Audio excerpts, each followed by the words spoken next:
Hi friends, welcome శాంతి kitchen. ఈరోజు చూడండి నేనేం కూర వండాను. ఇదైతే వంకాయ, టమాటా, బంగాళదుంప కలిపానండి. ఇంకోటి మామిడికాయ వేసి వండానండి. అసలు భలే ఉంటుంది కూర. అయితే వండటం తేలికే కానీ వంకాయలు కొయ్యటం మాత్రం చాలా కష్టం అండి.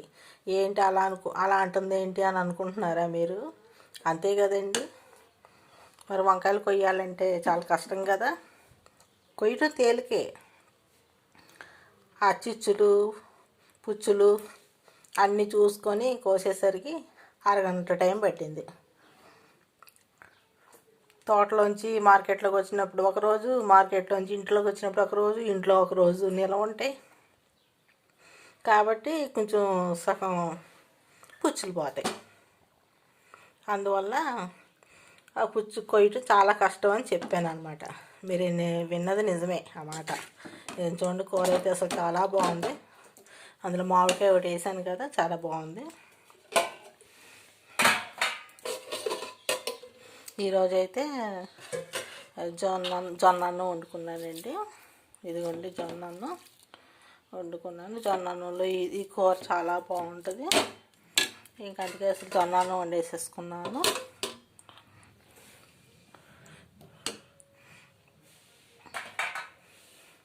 ఈ వంకాయ కూర వీడియో తీద్దామని అనుకున్నాను కానీ ఇంకా కుదరలేదు. ఇంకా ఏంట్లో వంకాయ కూర వీడియో అని అంటారు కదా, అందరూ వండుకునే వంకాయ కూర కదా ఇంట్లో. కానీ ఇలా 3-4 ఐటమ్స్ కలిపాను, కానీ చాలా టేస్ట్గా ఉందండి. మీరు ఎప్పుడైనా ట్రై చేయండి ఇంట్లో.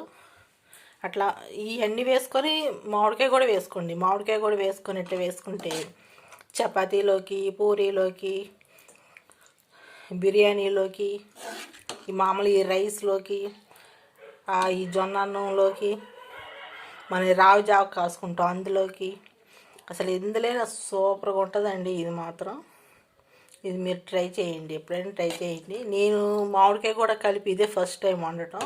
అసలు నేను తినేసాను. రైస్ కూడా ఉంటే రైస్ తినేసాను. జొన్న అన్నం అయితే తినలేదు. ఈ పూట తింటా. అసలు చాలా సూపర్గా ఉంటుందండి. మీరు ఒకసారి ట్రై చేయండి. నేను అన్నాను కాదు, ఎంత బాగుంటుందో మీకే తెలుస్తుంది. బాయ్ అండి.